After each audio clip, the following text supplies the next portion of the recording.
Hi guys and welcome back to C&G Productions. My name is Tom and in this video I'm going to be looking at the Battle Systems Northern Settlement range, which is part of their fantasy wargaming terrain, which is cardstock material, just in case you're unfamiliar, that comes on sheets like this, that gives you both an interior and exterior fully decorated battlefield for you to play your games on.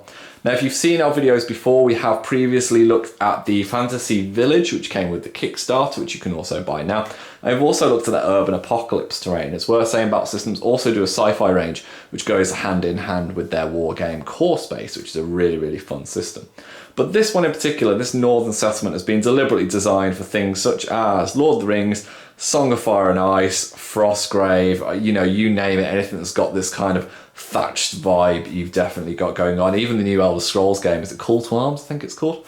Yes, Skyrim-y place, essentially. Now, I've decorated this board ready for a battle report that we're going to be recording shortly, which is between the lovely Rohirrim we've got here and the Uruk-hai for Lord of the Rings, which is a 28mm scaled system, but even for things like 25mm, I've even got some spare miniatures here of a Space Marine and a Stormcast even, which look a little bit weird with Lord of the Rings, but it shows you the scale works fine. If you don't believe me, you can have a look at a Malifaux battle report that we recorded, which again will appear in the top corner, which we used the old Fantasy Village terrain to show you that even with 32mm, it looks fantastic. And this is just a really beautiful set. So everything you can see on the board outside of the trees, this gallows and the cottage that's just right at the back comes with this Northern Settlement set. And essentially I just added those in to show you the modularity and the fact there's some things in the other sets that go really nicely. RRP around $79.99 I want to say, so let's call it £80. And you get basically, this is a 3x3 board you can see laid out here, just absolutely tons. I've not built everything in the set, this is just the main buildings and everything that comes with it. I'll talk you through some of the basics that we can see here and then I'll bring the tripod a little bit closer and talk to you about some of my favourite parts. So here you can see a stables, we've got two watchtowers, we've got a palisade gate which comes alongside lots and lots of barricades, some of which have got steps on, which I love. You've got ladders, you've got interior furniture that can go with it. We've got the big mead hall at the back, which is a 2-story building. You can take the roof off and play it on the top floor, which is kind of like the attic essentially, or you can take everything and play on the ground level. And then we've got 2 northern homesteads. You get a well with it, you get a variety of scatter terrain such as tables, such as carts. There's plenty to keep you going here, even like these barricades. And essentially you can mix and match as much as you want with the systems that are already in place and build that perfect one. I mean, already I've put this together and I really like it, but I'm eyeing up getting a couple more watchtowers just to put them dotted around the rest of these walls. So anyway, I'm going to take us in for a closer look and talk you through some of my favourite bits. Okay, here we are then for a little bit of a closer look right in the middle of these poor Rohirrim getting absolutely sieged. Now, a few of my favourite things that go with this set are actually really simple things that I think actually even elevate this in some parts above the Fantasy Village, which is probably one of my favourite terrain sets of any kind. Now, the first one is this horse motif kind of parts that go with the buildings. Now, you can lean into this as much or as little as you want. So there are some parts that have to be attached, but you don't actually need to on all occasions. So, for example, this homestead here, or these aspects here, there are areas that have got this horse cover, but you don't have to attach them. So if you don't want that Rohirrim vibe, you don't need to. As you can see, I've fully leaned into it. We've got it attached on pretty much every opportunity that I can. There's even little ones on the front of the lookout towers here. But I like the fact that you've got that option there. In addition, they give you a variety of little bits of scatter that you can either blue tack or super glue on. So you can see I've got like some shields, we've got wolf pelts that are just attached here. Again, if you're playing Skyrim or you're playing the Elder Scrolls game, you might want to attach wolf pelts absolutely everywhere. If you want to have something slightly more Song of Fire and Ice, you might have some certain crests that you might want to attach. There are a variety of shields and bits and pieces that you can put on the walls or just take off if you want, and blue tack doesn't damage this stuff at all, and to be honest it's all pretty hardy. You can put decent pressure on it and it doesn't actually buckle, and you can always take the roofs off, play inside. Speaking of taking the roofs off, let me just show you inside one of these settlements. I'm just going to pull this one away, this northern homestead. You can see I've hastily just chucked a bed. We've got a table just here as well and a chair.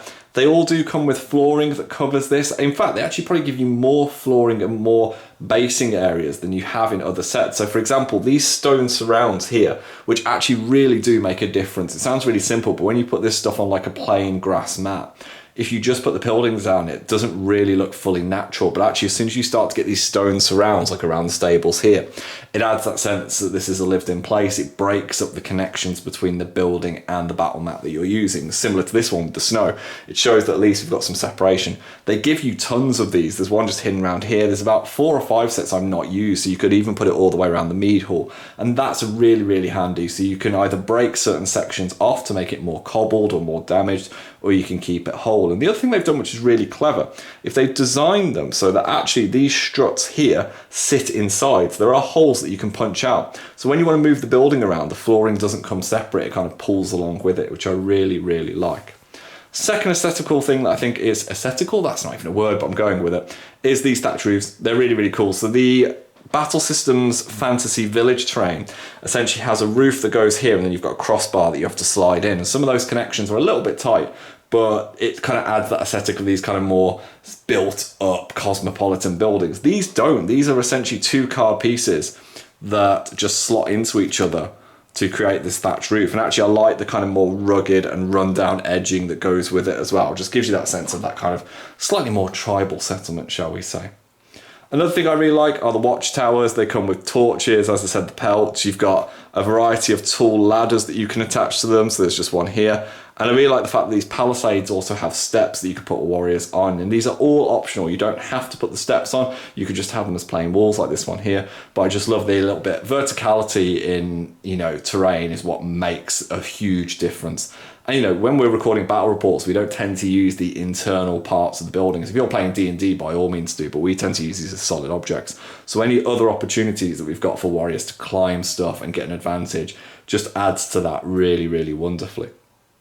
Now, final thing for you to be aware of that I forgot to mention in the intro here is obviously this card terrain is pretty nice as is, but one thing that Battle Systems recommend is by taking a brown pen, such as this cheapy one that I got off Amazon, or a graphic marker, and essentially just running it along the edge of the card. And what that does, as I slowly do it here, is it just takes away some more of the semblance that was once card. And essentially, if you complete all of the terrain in such a way and mark it all along, it does actually add a little bit of extra pop to it. It takes off this kind of card edging and makes everything blend nicer. I mean, I put some of the photos on our TNG page of this terrain, and people were like, oh, that's really good. Where did you get this from? And then I was like, oh, it's Battle Systems. So, like, oh my God, it's that card terrain.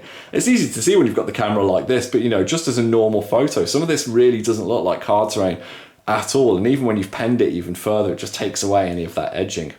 The final thing I do want to draw attention to, which I really, really do like, is the fact that there is a great variety here of different ways of breaking up kind of lines of sight. You've got tables, which can obviously be kicked over for barricades. You've got actual traditional barricades. You've got these high palisades.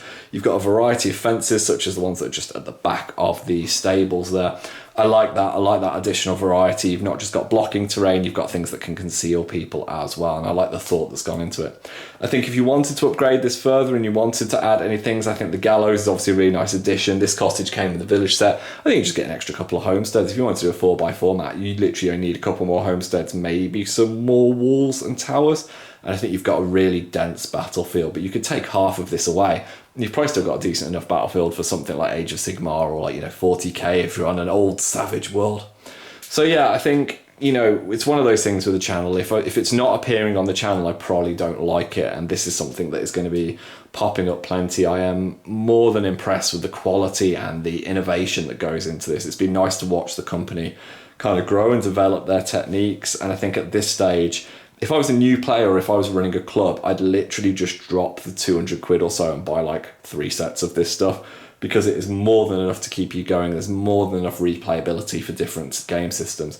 And it's hardy, it stands up. You know, I like the idea that I can take this to work with me and use it for D&D with the students. But I also like the fact that I can use a, you know, Lord of the Rings battle on it, and it works fantastically well. So yeah, if you have got any questions, do feel free to put them in the comments below and I'll give you some guidance and support as best I can. If there's anything else you've got interested in, do check out the other reviews of the village terrain and the Malifaux battle report, because you'll get more of a sense of how the scaling works and how we use it with that. But yeah, hopefully this has been informative and enjoyable, folks, and I will see you in the next one.